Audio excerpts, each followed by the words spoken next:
Hey, it's the Empire. Don't forget to hit the like button, the subscribe button, and the bell icon for more videos. We taking over. Let's go, champ. Hit that like button, hit that subscribe button right now. Let's go.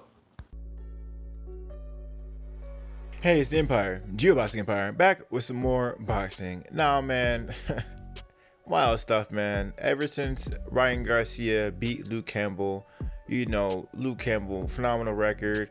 Had a few losses on his record. One to Lomachenko, and he was a gold medalist in the amateurs. Ryan Garcia ended up stopping Luke Campbell, something that my boy the Matrix couldn't do, man. He just couldn't do. Now, that being said, man, Ryan Garcia, after stopping him, he was talking about fighting people like Ryan Garcia, Devin Haney, and Teofimo Lopez. Now, that being said, Ryan Garcia started feeling himself, and he started calling out the big dogs, the legends in the sport, the Manny Pacquiaos. And once that happened, Manny Pacquiao was in negotiation with Ryan Garcia for a short time. And just the fact that that even happened, the WBA came out and stripped Manny Pacquiao for that title. They said, how dare you fight this guy who's 2 weight divisions lower than you? We're going to strip you for this title. And that's exactly what happened. Manny Pacquiao played himself by trying to fight Ryan Garcia. They're trying to play around this fight and make it an expedition fight in the beginning. But then as it got more and more serious, they said, no, this is actually going to count in your record. In expedition fights, if you don't know, they don't count on your records. They're more like a sparring match, right? If you actually look at Mike Tyson's record, for example, Mike Tyson fought Roy Jones Jr. in an expedition fight. And if you look at Tyson's record, that Roy Jones Jr. fight is not on his record because it wasn't a professional boxing fight. It was an expedition fight. That's what Ryan Garcia was doing.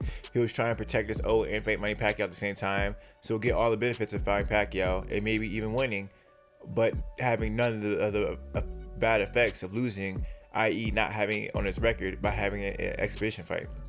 But as negotiations got on and the outrage continued, they were more likely to make this an actual fight, and then the fight fell apart. Now, man, it's crazy, man. Boxing Eagle reported this. He said the fight is officially off, man, between Ryan Garcia and Manny Pacquiao, and the only thing Pacquiao did was get stripped in the whole process. Now, that being said, man, Pacquiao actually has to fight his way back up to the top, and they've been saying Ugas is going to be fighting someone for that WBA title.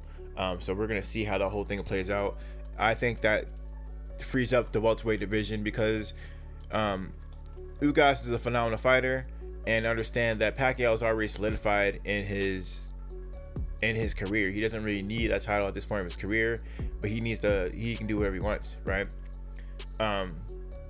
Actually, when Pacquiao lost the title, Ugas ended up winning the regular title, the WBA regular title, right? And that was in September 2020. I'm not sure if they're going to elevate Ugas to WBA Super champion, but we're going to see how that whole thing plays out.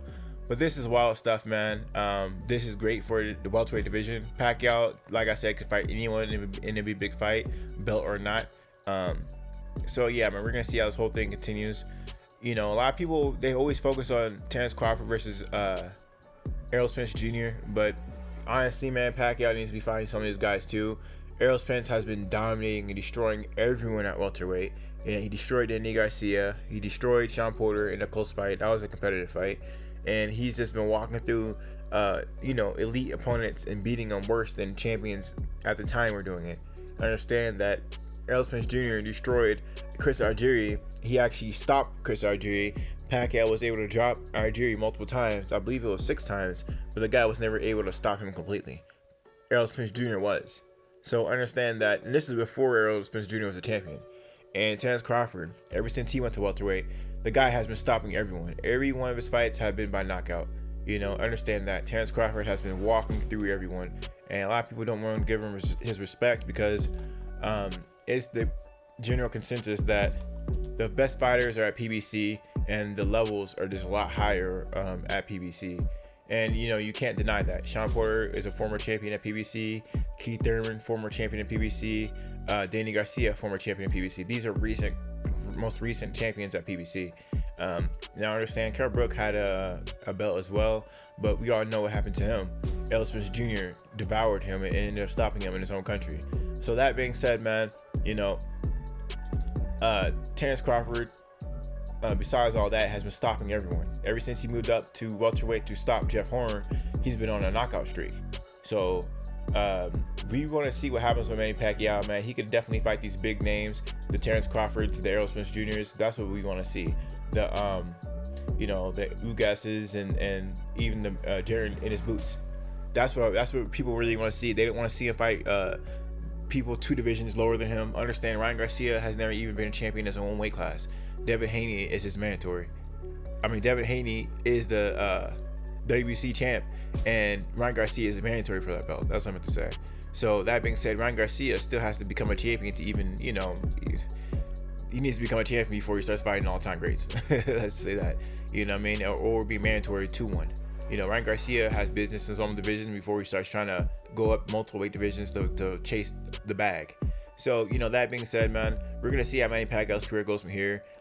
Still a big name, but he needs to really start fighting these top guys, the elite guys, not big names anymore. He needs to actually fight the best, right? He already had a big name fight with AB. AB, we all knew he was past it. You know, that wasn't really too exciting. We all knew what was going to happen in that fight. We want to see, you know, Pacquiao in there with an elite level fighter who's active, not Keith Thurman, who's been inactive for years. You know, Keith Thurman seen better days before he fought Pacquiao. We want to see him versus a young, hungry a fighter who's undefeated, who's extremely active. There's only 2 fighters like that in the welterweight division. That's Terrence Crawford and Errol Spence Jr. Anything else, I'm not trying to see it, man. Pacquiao's too old to be just getting these tune-ups. And, you know, I mean, if you're gonna be in a sport, stop going for the bag, man. Go for the legacy. Finish out strong. You know, if not, don't fight for these titles, man. Big at the title and let these big dogs fight for the titles, and you can stay on the sidelines and fight expedition fights. Anyway, man, let me know how you guys feel about it, though, man. Ryan Garcia got Pacquiao, man. They stripped him for that WBA title and said, man, you're not fighting no guy 2 weight classes beneath you, man. It's not gonna work. It's not gonna happen. Crazy stuff, man. Let me know how you guys feel about it, though. Like, comment, subscribe. This is the Empire. GeoBox Empire. Peace.